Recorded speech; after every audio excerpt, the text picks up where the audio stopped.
نصلي ونسلم على رسوله الكريم أما بعد فأعوذ بالله من الشيطان الرجيم بسم الله الرحمن الرحيم يا أيها الذين آمنوا صلوا عليه وسلموا تسليما اللهم صل على سيدنا ومولانا محمد وبارك وسلم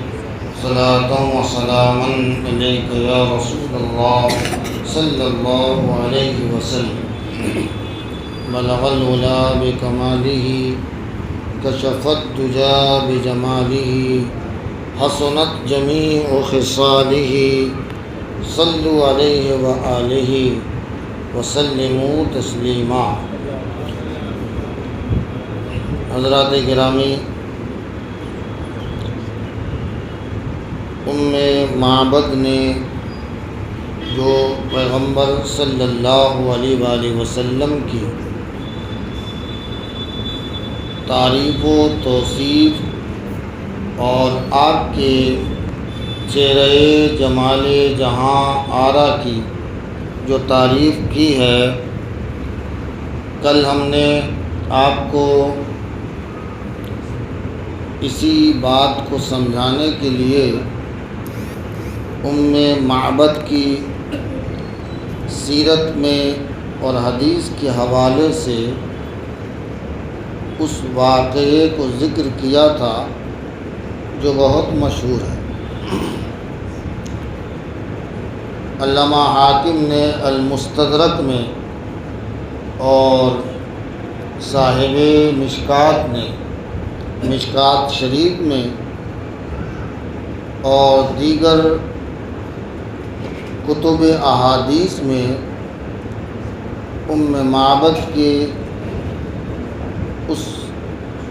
واقعے کو جو ہجرت کے وقت سفر ہجرت میں حضور علیہ السلام مدینہ کی طرف جا رہے تھے، اس درمیان جب آپ کو راستے میں توشہ کی ضرورت پڑی تو آپ نے جب خیمہ دیکھا تو ان سے کچھ پیسے لے کر آپ نے چاہا کہ کچھ گوشت اور کھجوریں دے دیں۔ ان کے پاس نہیں تھا، معذرت طلب کی، کیونکہ معبد کی جو ماں تھی، یہ عرب کے بولنے کا طریقہ ہے، معبد یعنی معبد کی ماں، اور ابو معبد یعنی معبد کا باپ۔ تو چونکہ ان کے شوہر گئے ہوئے تھے جنگل میں بکریاں چرانے، ان کے پاس کچھ تھا نہیں، اور پھر انہوں نے جب معذرت طلب کی تو پیغمبر صلی اللہ علیہ وآلہ وسلم کی نظر کنارے میں بندھی ایک بکری کی طرف گئی جو نہایت ہی کمزور تھی، لاغر تھی، اس کے تھن سوکھے ہوئے تھے۔ آپ نے ارشاد فرمایا کہ وہ بکری تو ہے،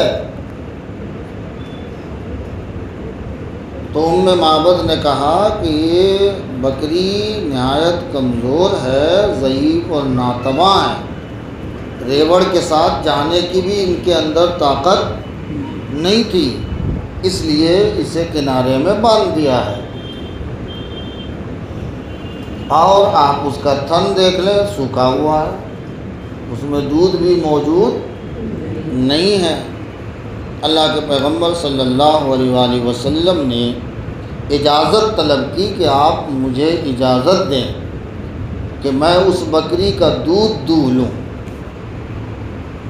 تو کہا کہ ارے میرے ماں باپ آپ پہ قربان ہو جائیں، جب تھن ہی سوکھا ہوا ہے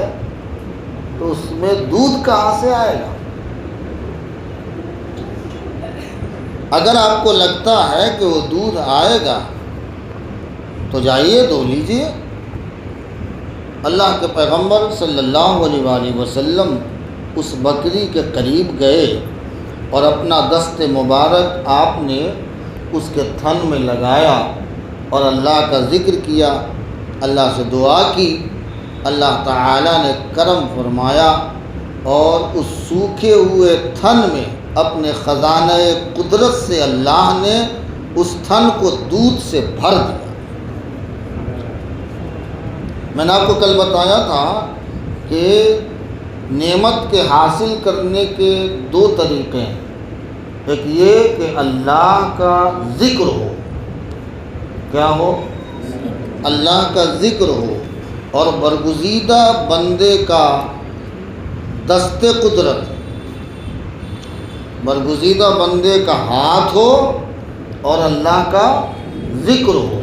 ہم نے آپ کو مثال حضرت عیسیٰ روح اللہ علی نبینا وعلیہ السلام کا آپ کے سامنے پیش کیا تھا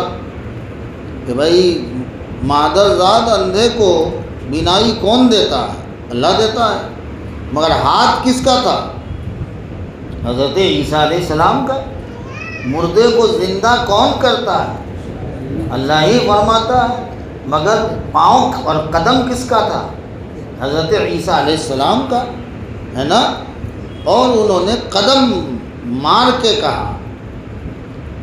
کہ اللہ کے نام سے اٹھ جا۔ دیکھیے اللہ کا نام اور ذکر بھی آیا اور قدم پیغمبر بھی لگا۔ ایسے ہی آنکھ پر حضرت عیسیٰ علیہ السلام کا ہاتھ بھی لگا اور کہا اللہ کے نام سے یہ آنکھ روشن ہو جائے۔ اللہ کا نام لیا، ذکر لیا، آنکھیں روشن ہو گئی، بینائی آ گئی، ہے نا؟ تو نعمت کے حصول کے دو طریقے ہیں کہ بندہ خود اپنی نسبت مکمل رکھے اور اللہ کی یاد اور اللہ کا ذکر، اللہ سے اپنا تعلق اس طرح سے ہو کہ وہ ذکر اللہ سے اس کی زبان رطب اللسان ہو، اور پھر اللہ کی نعمتیں آگے بڑھ کر اس کا استقبال کرتی ہیں۔ پیغمبر کی اس سیرت سے ہمیں یہ سبق تو ملا ہی، اس سبق کے ساتھ ایک بات جو آپ کو کل رہ گئی تھی اور میں نے کہا تھا کہ انشاءاللہ وہ جو معبد نے پیغمبر کے آنے کا تذکرہ اور آپ کے حسن جمال جہاں آرا کا تذکرہ اپنے شوہر سے کیا تھا، اپنے شوہر سے کیا تھا، انشاءاللہ ہم آج اس کا ذکر بہر صورت لازمی طور پر کریں گے۔ کہتے ہیں کہ جب ابو معبد بکریوں کا ریبڑ لے کر اپنے گھر آئے اور نبوت کا اجالا اور نبوت کی خوشبو اس نے محسوس کی، تو اس نبوت کی خوشبو کو محسوس کرنے کے بعد اپنی بیوی سے یعنی معبد سے پوچھا،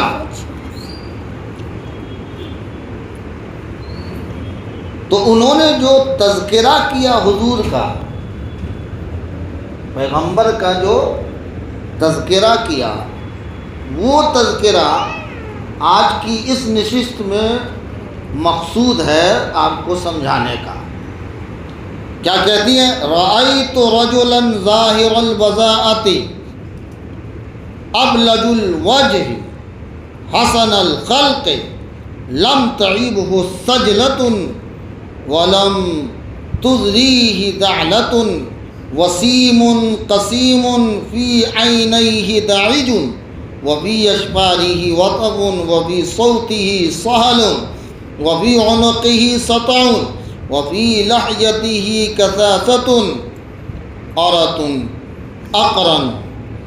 ان صمت فعلیہ الوقار۔ اب ذرا سوچئے، کہتی ہے میں نے ایک صاحب کو دیکھا جو بڑے حسین اور بڑے خوبصورت تھے۔ کہیے سبحان اللہ۔ ابھی مسلمان نہیں ہوئی، ابھی مسلمان نہیں ہے، یاد رہے، ہاں یہ تو بعد میں پھر اسلام قبول کا ذریعہ بنانا۔ تو میں نے ایک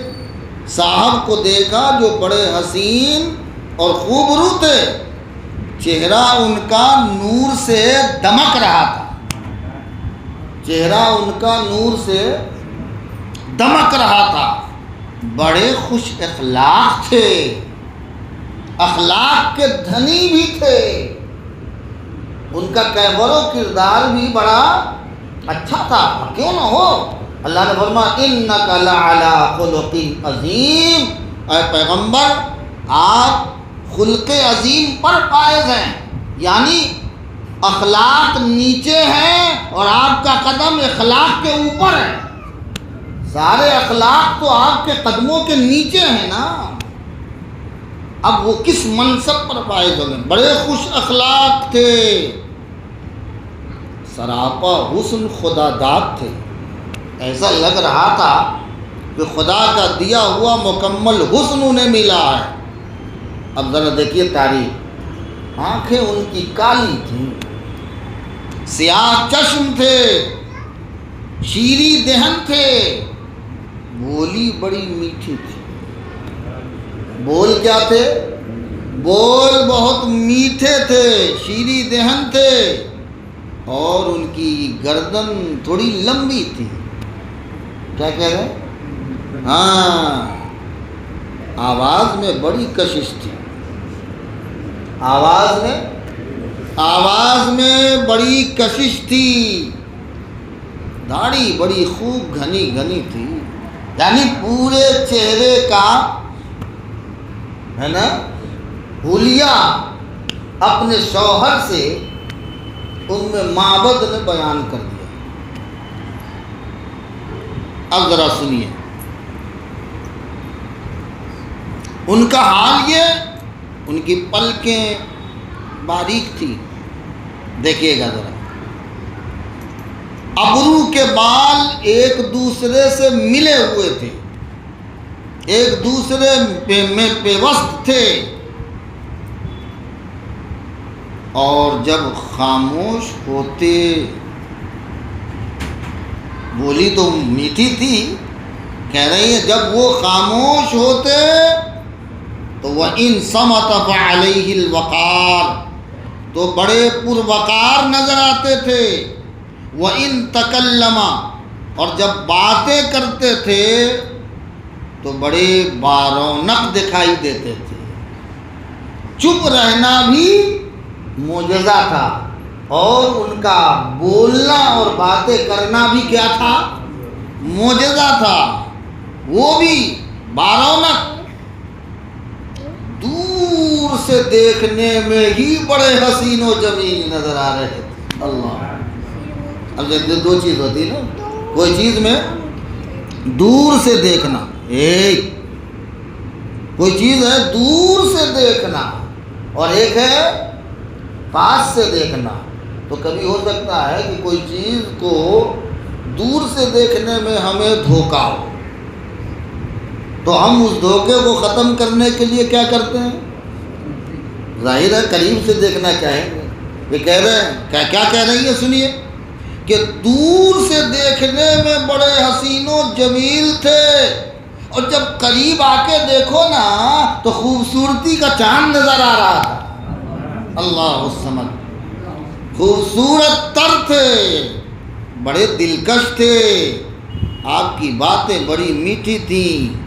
اور بولنے میں بڑے متوازن تھے، معتدل تھے، درمیانی باتیں کرتے تھے، بہت چلا کے بولتے تھے، اور نہ ہی اتنی پست آواز تھی کہ سننے والے کو سننے میں نہ آ سکے، نہ گفتگو میں لمبی اور دراز نفسی سے کام لے رہے تھے، اور نہ ہی اتنا کم آواز کے لب صرف ہلانے پر اکتفا فرما رہے تھے۔ آپ کی باتیں ایسا لگتا تھا گویا لڑیوں میں پروئے ہوئے موتی کے دانے ہوں جو ٹوٹ ٹوٹ کے بکھر رہے ہوں۔ دیکھیے یہ وہ بول رہی ہیں جو ابھی مسلمان، یاد رہے، ابھی جانثاری کا عالم نہیں ہے، ابھی حضور پر وارفتگی نہیں ہوئی ہے، حضور کی غلامی میں ابھی آئی نہیں ہے، یہ اس وقت کا جملہ ہے، یہی باتیں جو آپ کو بطور دلیل سمجھانی تھی کہ اصل حسن وہ ہے جو اپنا نہیں غیر بھی اس بات کو یقین سے کہہ دے کہ یہ کیا ہے۔ پیغمبر صلی اللہ علیہ وآلہ وسلم کا یہ ذکر جمیل جو انہوں نے بیان کیا ہے کتنی اہمیت کا حامل ہے۔ فرما رہی ہیں کہ درمیانہ قد تھے، نہ بہت لمبے تھے اور نہ بہت پست قد تھے،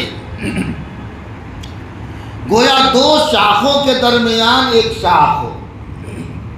دو شاخوں کے درمیان ایک شاخ ہو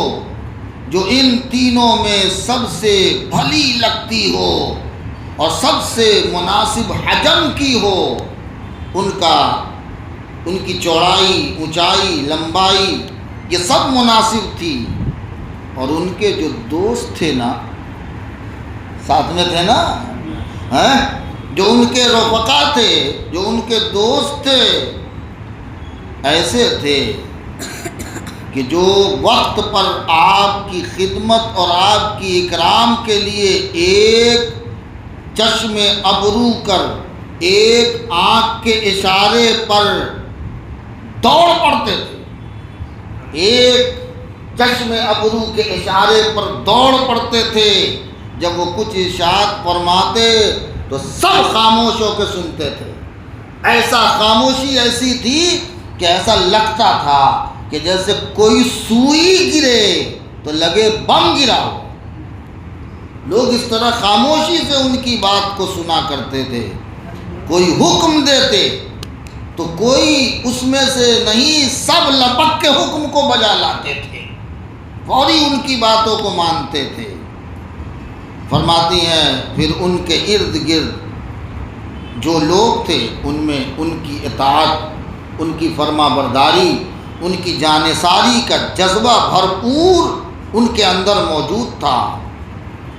اور آپ کے اندر ترش روئی نہیں تھی۔ ایسا نہیں کہ کسی بات میں چہرہ گھما لیا یا بہت تلخ چہرہ بنا لیا، ایسی باتیں نہیں تھی،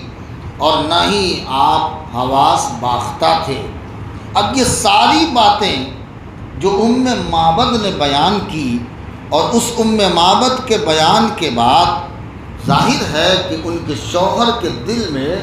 ایک چبھن ہوئی، اور اس نے پوچھا، کہا تو نے جو نقشہ بنایا بتایا ہے، مجھے لگتا ہے وہ وہی مرد کامل ہے جس کو کچھ لوگ ڈھونڈ رہے ہیں کہ مل جائے تو قتل کرتے ہیں۔ اللہ، اب وہ رہے ہوں گے تو انہیں مطلب ملا ہوگا اشارہ، کچھ لوگوں نے پوچھا ہوگا کسی کو دیکھا ہے کیا جاتے ہوئے۔ وہ سراقہ کا ایک واقعہ ہے جو آپ نے سنا ہوگا کہ گھوڑا لے کے دوڑے تھے کہ حضور کو پکڑ لیں گے، اور روایت میں آیا کہ کئی بار حضور نے کہا کہ اے زمین سراقہ کے اونٹ کو پکڑ، گھوڑے کو پکڑ، تو 7 یا 8 مرتبہ سراقہ نے پکڑنے کی کوشش کی رسول کو، اور زمین نے ان کی گھوڑے کو پکڑ لیا، سواری کو پکڑ لیا، آگے بڑھنے ہی نہیں دیا، ہے نا۔ تو کہا یعنی وہ وہی ہیں جن کو تلاشنے لوگ انہیں گرفتار کرنے اور قتل کرنے کے درمیان ہیں۔ پھر روایت میں آتا ہے کہ یہ دونوں میاں بیوی پیغمبر صلی اللہ علیہ وآلہ وسلم پر اپنی جانثاری پیش کی، اور ایک روایت، 2 روایت آئی ہے، ایک روایت میں ہے کہ ان کا انتقال حضرت عثمان غنی کے دور میں ہوا، اور ایک روایت میں ہے کہ حضرت عمر کے خلافت کے آخری حصے میں ان کی موت ہوئی، وفات ہوئی۔ اللہ تعالیٰ ان کی مرقد پر گوہر باری فرمائے، اور اللہ تعالیٰ ان سے ہمیں اپنی اصلاح کی اور اپنے ایمان کو چاشنی بخشنے کی ہمیں توفیق عطا فرمائے۔ اللہ تعالیٰ ہم سب پر فضل و کرم کی بارشیں فرمائے، اور ہم سب کو اللہ تعالیٰ نبی اکرم صلی اللہ علیہ وآلہ وسلم کے اسوہ حسنہ کو سمجھنے اور سمجھ کے عمل کی توفیق دے۔ کسی نے کہا تھا کہ نہ پوچھو حسن کی تعریف ہم سے محبت جس سے ہو بس وہ ہنسی ہو، تیری صورت سے کسی کی نہیں ملتی صورت، ہم جہاں میں تیری تصویر لیے پھرتے ہیں۔ اللہ تعالی ہمیں اور آپ کو سیرت طیبہ پڑھنے، پڑھ کے سمجھنے اور عمل کی توفیق عطا فرمائے، آمین بجاہ سید المرسلین وآخر دعوانا ان الحمد للہ رب العالمین۔ السلام علیکم ورحمۃ اللہ۔